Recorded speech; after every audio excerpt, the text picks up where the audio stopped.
nyemban takon. Takon apa? Nyungki bingung, Bi.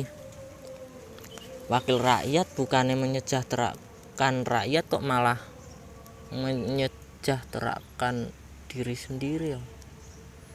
Aneh nek dipikir kuwi. Luwih parah maneh akeh sing korupsi. Parah pancen, Bi. Akeh rakyat sing susah, sementara wakil rakyat padha makmur. Akeh rakyat sing urip ning dalanan, sementara wakil rakyat tinggal di rumah mewah, di rumah gedung. Pancen Bi, sejahtera sekali mereka yang duduk di kursi DPR.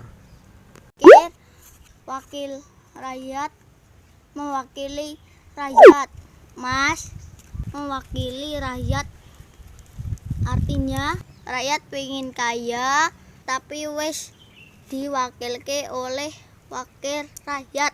Arahan rakyat arep gelut wis diwakili. Pas sidang longko sing gelut. Bener sih. Bener Bi. Pancen ket mau gue ngomong bener. Oh, pinter sih kowe.